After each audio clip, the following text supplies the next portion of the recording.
Миний хувьд л 2018 оны 11 сард болсон юм л да.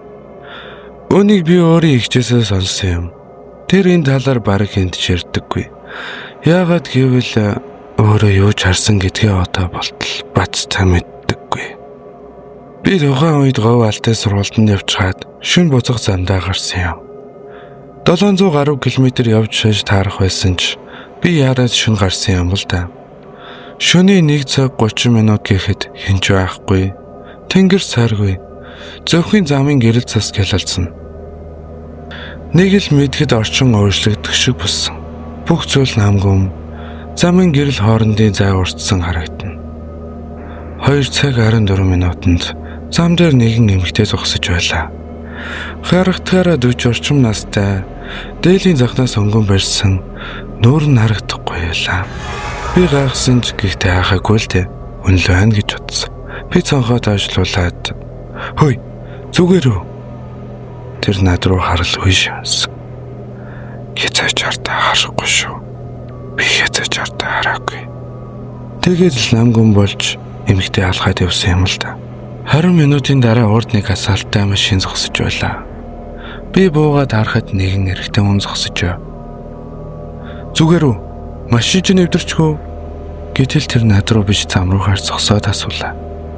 Сайн нэг эмэгтэй өнгөрсөн үү?"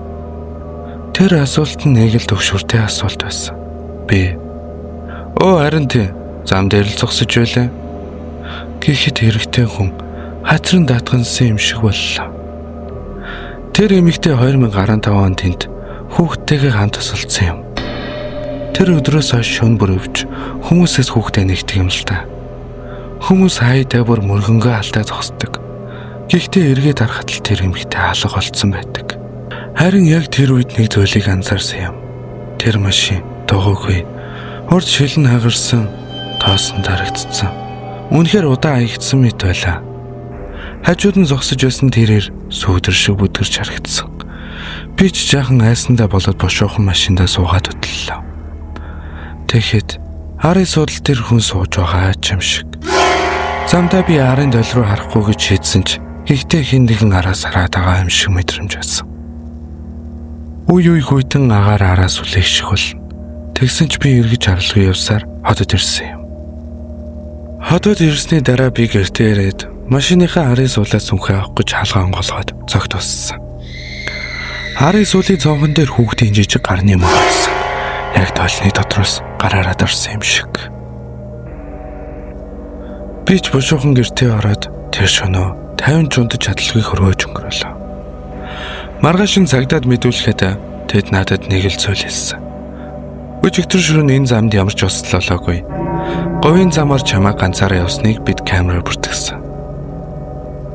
Хамгийн аимшигтай нь өнөөдөр хүртэл эгч маань шөнөөр ганцаараа бидэл хүнтэй ч гарч орч явдаггүй. Гэхдээ хаяа шөнө донд гэрийнхэн нүдэн дээр жижигхэн хүүхдийн гарын мөр гарсан байдаг гэж ярьсан. Тэр хаяа над руу уцаар залгаад нэг л зүйлийг хэлдэг. Хэрвээ хизээ нэгэн өдөр шөнө зам дээр эмэгтэй зогсож байвал зүгээр л эргэж харахгүй өнгөрөөрэй.